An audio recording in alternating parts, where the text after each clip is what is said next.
Halo, Assalamualaikum warahmatullahi wabarakatuh. Salam sejahtera bagi kita semua dan selamat datang di presentasi kami. Kami dari kelompok 2, kelas Ekonomi Politik Internasional B, akan menyajikan tentang Scope of IPE atau naungan dari Ekonomi Politik Internasional. Kenalkan, ini adalah kami. Pertama ada Muhammad Fikri Eka Putra, lalu ada saya sendiri, Davana Bridono, dan terakhir Usman Batiar Hamzah. Ekonomi politik internasional adalah studi mengenai bagaimana kepentingan ekonomi dan proses politik berinteraksi membentuk kebijakan pemerintah menurut Gilpin pada tahun 2001. Pada dasarnya, ekonomi politik internasional merupakan suatu kombinasi antara ekonomi serta politik dalam ruang lingkup internasional yang menjelaskan tentang hubungan antara market dan state yang ada di dalamnya dan terdapat struktur atau tatanan khusus untuk meregulasi. Dengan adanya kepentingan pada relasi yang terjalin di antara negara satu dengan negara lain, menyebabkan suatu negara berusaha untuk merekayasa power pasar untuk memperkuat pengaruhnya. Dalam ekonomi politik internasional, terdapat beberapa poin penting, yakni yang pertama adalah market interdependence affects and is affected by international politics and by the presence and absence of political leadership. Kedua, the interaction of economic and political change gives rise to an intense competition among states over global location of economic actives or modern industry. Lalu terakhir ada the effects of the world market on economic development and the consequent effort of states to control economic regimes. Dalam EP, ekonomi dan politik merupakan dua hal yang berbeda, di mana ekonomi itu adalah suatu kegiatan yang bertujuan untuk menciptakan dan mendistribusikan kekayaan, sedangkan politik mempelajari bagaimana distribusi kekuasaan atau power itu berjalan. Selain itu, tujuan, aktor, dan arena dari kedua hal tersebut berbeda. Contohnya seperti goals ekonomi yang berbicara mengenai bagaimana cara untuk mendapatkan kesejahteraan, sedangkan goals politik berbicara bagaimana cara untuk mendapatkan keadilan. Sementara itu, arena pertarungan dari politik dan ekonomi juga berbeda, seperti ekonomi yang arenanya berada di market, sedangkan politik berada di government. Di samping itu, aktor ekonomi ialah individu, sedangkan aktor politik ialah masyarakat sebagai suatu komunitas. Dalam ekonomi politik internasional terlihat jelas adanya pertentangan antara meningkatnya interdependensi dari ekonomi internasional dengan keinginan negara untuk mengatur ketergantungan ekonomi dan otonomi politiknya. Karena pada saat yang bersamaan negara menginginkan keuntungan yang maksimal dari perdagangan bebas yang dilakukan dengan negara lain. Tetapi di sisi lain negara juga ingin melindungi otonomi politik, nilai kebudayaan, serta struktur sosial yang dimilikinya. Di dalam EP sendiri terdapat 3 pendekatan, yaitu merkantilisme, liberalisme, dan marxisme. Kaum merkantilisme melihat perekonomian internasional sebagai arena konflik antara kepentingan nasional yang bertentangan daripada sebagai wilayah kerjasama yang saling menguntungkan. Kekuatan ekonomi dan kekuatan politik sebagai tujuan yang saling melengkapi, bukan saling bersaing.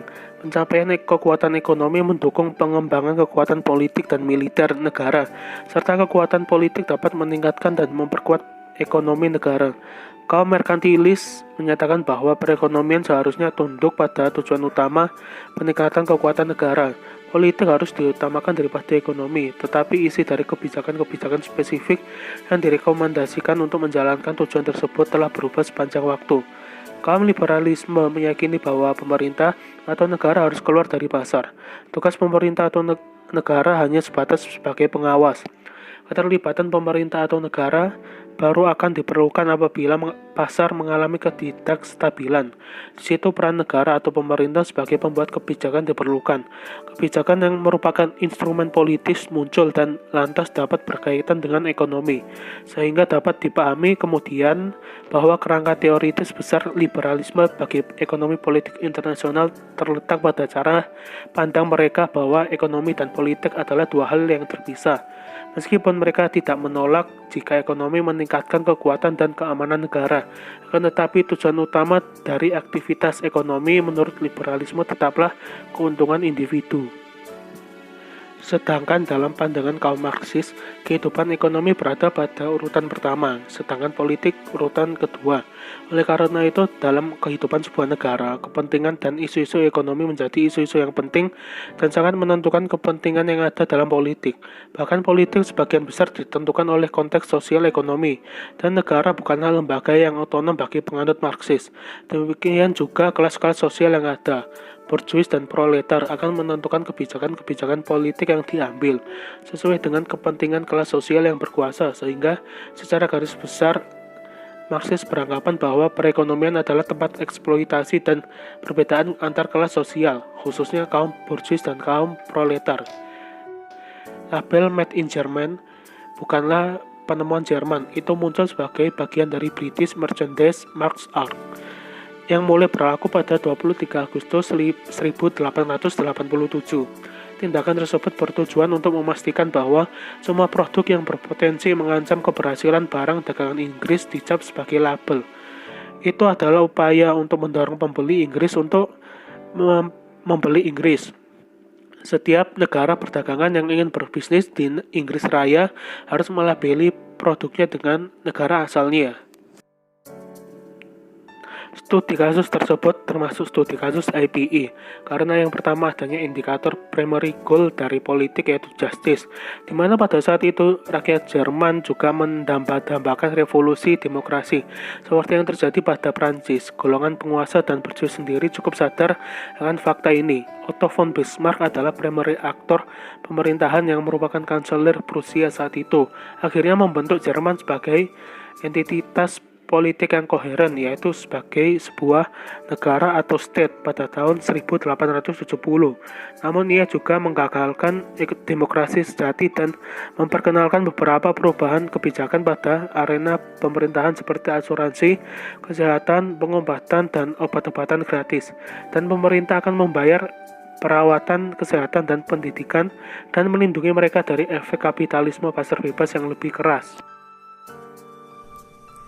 Selanjutnya, aspek ekonomi ditujukan dengan primary goal para pengusaha negara Jerman sebagai aktor yang ingin mengejar prosperity dengan cara inovatif meskipun memiliki sumber daya dan akses yang terbatas. Salah satu primary aktornya adalah Arvid Krupp. Pada abad 19, perusahaannya mengontrol stabilitas dari setiap langkah produksi dari awal hingga kekuatan penjualan internasionalnya. Mereka lebih dekat dengan konsumen dan lebih tahu tentang apa yang terjadi di arena pasar. Mereka yang mana memberinya keunggulan dari perusahaan Inggris yang beroperasi di bawah sistem perdagangan yang dikendalikan oleh pemerintah dan digunakan sebagai instrumen kebijakan luar negeri. Selanjutnya, aspek-aspek ekonomi dan politik itu berinteraksi, saling menguatkan, dan mengubah secara drastis distribusi sumber daya dan kebijakan Jerman. Dibuktikan pada paruh kedua abad ke-19, ekspor di Jerman tumbuh lebih cepat dari Inggris dan mengancam keunggulan Inggris dalam ekonomi global. Pada hal sebelumnya, Jerman hanyalah berbentuk kerajaan yang lebih sederhana dari Inggris. Aktor pemerintah Inggris tidak tinggal diam dan mengeluarkan kebijakan politik untuk melindungi produk mereka dan menekan perkembangan pesat industri di Jerman dengan kebijakan menambahkan label pada setiap produk murah dari Jerman yang masuk ke negaranya. Dalam kasus Jerman adalah Made in Germany yang dimaksudkan sebagai penghinaan pada produk Jerman yang saat itu bagi Inggris adalah seperti Cina ke Eropa atau ke Amerika pada saat ini. Karena Jerman pada saat itu memang mengandalkan strategi imitasi pada Perang Dunia nanti, label itu selanjutnya juga akan difungsikan untuk mencegah terbelinya barang dari Jerman yang notabene akan menjadi musuh sekutu saat itu. Sayangnya nanti kebijakan itu akan menjadi bumerang dan Made in Germany malah menjadi sinonim produk berkualitas hingga saat. Namun keangkuhan Kaisar Wilhelm dan para jenderalnya adalah indikator politik lain yang akan muncul. Mereka cenderung memanfaatkan kekuatan politik dan ekonomi yang telah mereka peroleh dan menciptakan banyak konflik militer dan akhirnya menyebabkan krisis ekonomi berulang. Mereka memunculkan gejolak politik dan ekonomi yang menjadi ciri tahun-tahun antara perang hampir tidak menguntungkan bagi bisnis, yang membutuhkan stabilitas dan prediktabilitas dari industri-industri besar di Jerman kehilangan kekayaan dan pasar internasional yang telah mereka dapatkan dengan susah payah. Yaitu menunjukkan bagaimana politik pemerintah Jerman yang angkuh mampu mengubah arah perekonomian industri-industri dari individu di bawahnya. Baiklah, sekian video dari kelompok kami. Semoga bisa bermanfaat dan terima kasih.